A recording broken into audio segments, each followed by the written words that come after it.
ശിവസേന നേതാവ് ഉദ്ധവ് താക്കറെയുടെ വാഹനവ്യൂഹത്തിന് നേരെ മഹാനവ നിർമ്മാൺ സേന പ്രവർത്തകരുടെ ആക്രമണം. താനെയിൽ വെച്ചാണ് സംഭവം നടക്കുന്നത്. വാഹനത്തിന് നേരെ പ്രവർത്തകർ ചാണകവും തേങ്ങയും തക്കാളിയും വളകളുമൊക്കെ എറിയുകയായിരുന്നു. ആക്രമണത്തിൽ വാഹനങ്ങളുടെ ചില്ല് തകർന്നു. സംഭവത്തിൽ 20ഓളം പേരെ പോലീസ് കസ്റ്റഡിയിലെടുത്തിട്ടുണ്ട്. കഴിഞ്ഞ ദിവസം MNS തലവൻ രാജ് താക്കറെയുടെ വാഹനം ശിവസേന പ്രവർത്തകർ ആക്രമിച്ചിരുന്നു. അതിനുള്ള മറുപടിയാണ് ഇതെന്ന് MNS നേതാക്കൾ പറഞ്ഞു. വെള്ളിയാഴ്ചയായിരുന്നു രാജ് താക്കറെയുടെ വാഹനത്തിന് നേരെ ആക്രമണം നടന്നത്. തക്കാളി അടക്കമുള്ളവയായിരുന്നു വാഹനത്തിന് നേരെ അന്നെറിഞ്ഞത്. കഴിഞ്ഞ ദിവസം ശിവസേനയുടെ പരിപാടി സംഘടിപ്പിച്ച ഗഡ്കരി രംഗായതാനയത്തിന് സമീപവും MNS ശിവസേന പ്രവർത്തകർ തമ്മിൽ സംഘർഷമുണ്ടായി. ഉദ്ധവ് താക്കറെ സംസാരിക്കാനായി വേദിയിലേക്ക് കയറിയതോടെ MNS പ്രവർത്തകർ വേദിയിലേക്ക് ഇരച്ചു കയറുകയായിരുന്നു. പിന്നീട് പോലീസ് എത്തി MNS പ്രവർത്തകരെ കസ്റ്റഡിയിലെടുത്തു. അതേസമയം ഇപ്പോഴത്തേത് തങ്ങളോട് കളിച്ചതിനുള്ള പ്രതികാരമാണെന്നാണ് MNS നേതാവ് പ്രതികരിച്ചത്. തങ്ങളുടെ MNS പ്രവർത്തകർ അവർക്ക് തക്ക മറുപടിയാണ് നൽകിയത്. നിങ്ങൾ വെറ്റില എറിഞ്ഞു, ഞങ്ങൾ നിങ്ങളെ തേങ്ങ കൊണ്ട് ആക്രമിച്ചു. ഉദ്ധവ് താക്കറെയുടെ വാഹനവ്യൂഹത്തിന്റെ ഏകദേശം 16 മുതൽ 17 വരെ വാഹനങ്ങൾ തേങ്ങയേറി നശിച്ചിട്ടുണ്ട്.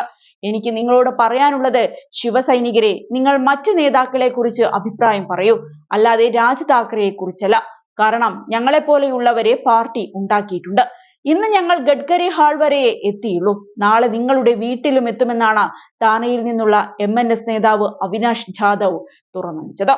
അതേസമയം നിയമസഭാ തിരഞ്ഞെടുപ്പിൽ കൂടുതൽ സീറ്റും മുഖ്യമന്ത്രി സ്ഥാനവും ലക്ഷ്യമിട്ടിരിക്കുകയാണ് ശിവസേന ഉദ്ധവ് പക്ഷം.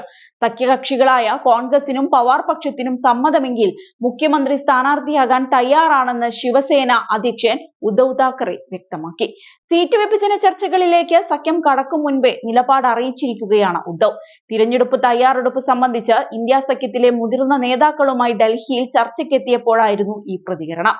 എന്നാൽ ലോക്സഭാ തിരഞ്ഞെടുപ്പിൽ ജയിച്ച ഏറ്റവും വലിയ ഒറ്റകക്ഷിയായ കോൺഗ്രസ് നിയമസഭാ തിരഞ്ഞെടുപ്പിൽ കൂടുതൽ സീറ്റുകൾ വേണമെന്ന നിലപാടിലാണ്.